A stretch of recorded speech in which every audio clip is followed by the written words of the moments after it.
नमस्कार दोस्तों। आज मैं आपसे डिस्कस करूंगा कि क्या बुक्स पढ़ने का कोई फ़ायदा होता है।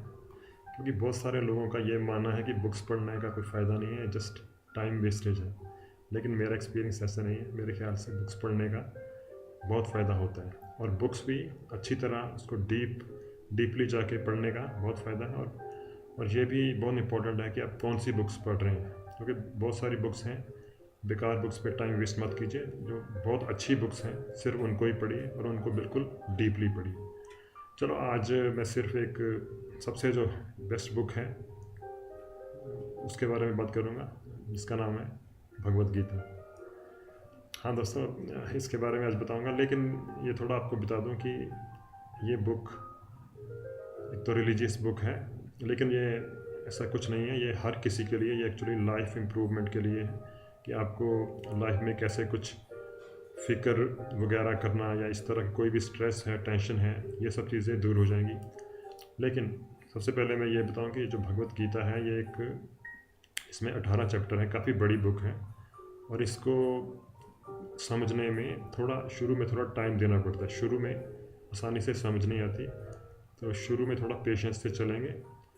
और एक तो ये है कि आप इससे बिल्कुल स्टेप वाइज, पहले फर्स्ट चैप्टर, अगर पहले आप फर्स्ट तीन चैप्टर पे ही आप फोकस करें। आगे जाने की ज़रूरत नहीं। सबसे पहले आप फर्स्ट 3 चैप्टर्स को ही अच्छी तरह पढ़ें, तभी उसको ही डीपली पढ़ें। ये फर्स्ट 3 चैप्टर पे ही हफ्ता, महीना, 2 महीने कम से कम उन पे ही लगाएं। क्योंकि अगर आपको फर्स्ट 3 चैप्टर्स का भी आपको थोड़ा बहुत भी 5-10% भी समझ आ गया, तो आप देखेंगे कि आपकी लाइफ में बहुत चेंजेस आ जाएंगे। क्योंकि ये बहुत बहुत डीप बुक है, और इसको समझने में शुरू में थोड़ी सी मुश्किल आती है, लेकिन जब एक बार आपको समझ आ गई तो फिर आप देखेंगे कि इसका बहुत ज़्यादा लाइफ में फ़ायदा है। और ये लाइफ लॉन्ग पढ़ने के लिए बुक है। या अगर एक बार पढ़ोगे, एक हफ्ता पढ़ोगे, एक महीना पढ़ोगे, तो भी आप जस्ट फर्स्ट लेवल पे ही आपको समझ आएगी। और धीरे धीरे धीरे, जैसा आप आज अब शुरू करोगे, तो साल बाद, 2 साल बाद, 10 साल बाद, फिर आप देखोगे कि आपकी समझ बहुत गहरी होती जा रही है। तो भगवत गीता जो है, ये हमारी लाइफ की प्रॉब्लम्स को के बारे में डिस्कस करते हैं कि हमें लाइफ कैसे जीनी चाहिए, और जो भी प्रॉब्लम आ रही है उसका कैसे सामना करना चाहिए। तो इसमें आपके हर सवाल का जवाब है, लेकिन हाँ, शुरू में पेशेंस चाहिए। और इसका सबसे पहले तो ये है कि इसका पढ़ने का क्या ढंग है। सबसे पहले तो आपके पास बुक होनी चाहिए। और जैसे बुक भी, इसके भी बहुत तरह के, क्योंकि ये भगवत गीता पर बहुत सारे लोगों ने कमेंट्रीज लिखी हैं। जैसे कि मेरे ख्याल से मे भी 500-600 या इससे भी ज़्यादा लोगों ने इस पर कमेंट्री लिखी है। जैसे कि मैं थोड़े लोगों का नाम बताता हूँ। जैसे विवेकानंद ने, महात्मा गांधी ने, राधा कृष्णन ने, स्वामी चिन्मयानंद ने, अरविंद घोष ने, ओशो ने, इस तरह बहुत सारे लोगों ने भगवत गीता पे कमेंट्री लिखी है। तो वो इसीलिए लिखी है क्योंकि ये एक बहुत इंपॉर्टेंट बुक है। तो एनीवे, मैं आपको थोड़ा सा बताऊँ कि आपको इसका पढ़ने का कैसे शुरुआत करनी चाहिए। सबसे पहले तो आपके पास ये भगवत गीता बुक होनी चाहिए। जैसे मैं दिखाता हूँ, देखिए, एक तो ये ओरिजिनल बुक आती है ना। ये आपने शायद देखी हो। ये गीता प्रेस ने, ये तो ओरिजिनल है, इसमें छोटी सी बुकलेट है।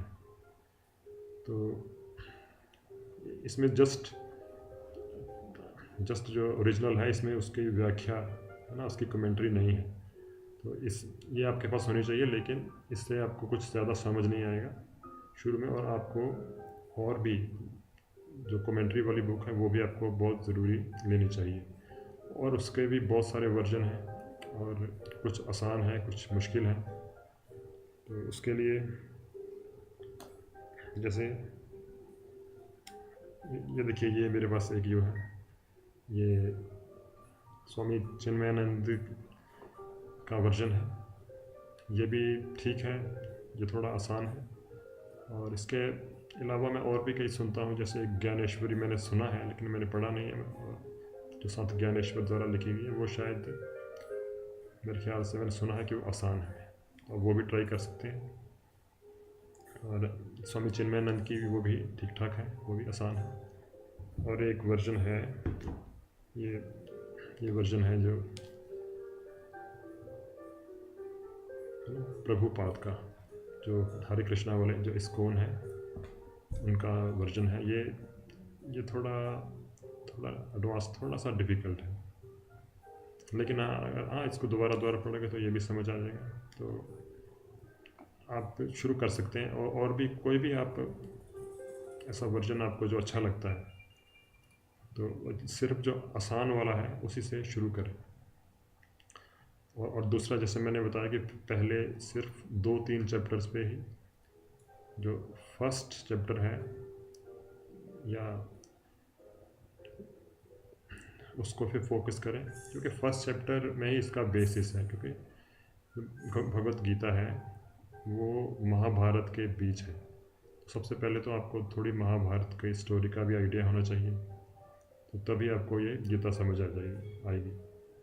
तो मैं ये रिकमेंड करता हूँ, स्वामी चिन्मयानंद की है जो गीता है, उसको आप उससे शुरू कर सकते हो, क्योंकि उसमें महाभारत का भी दिया हुआ है। तो बिल्कुल शुरू से शुरू करें, और धीरे धीरे पहले तो फर्स्ट चैप्टर, क्योंकि जो भगवत गीता का जो सेकंड चैप्टर है ना, एक्चुअली वो ही उसी में सब कुछ है।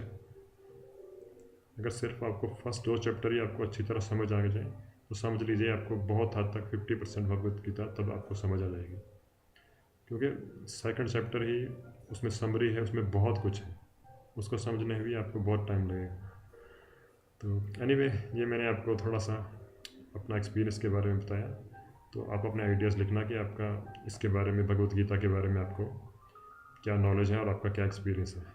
मेरा तो ये एक्सपीरियंस है हाँ, कि इसको पढ़ने में थोड़ा टाइम लगता है, धीरे धीरे समझ आती है, लेकिन जब समझ आती है तो इस तरह की और कोई बुक आपको नहीं मिलेगी।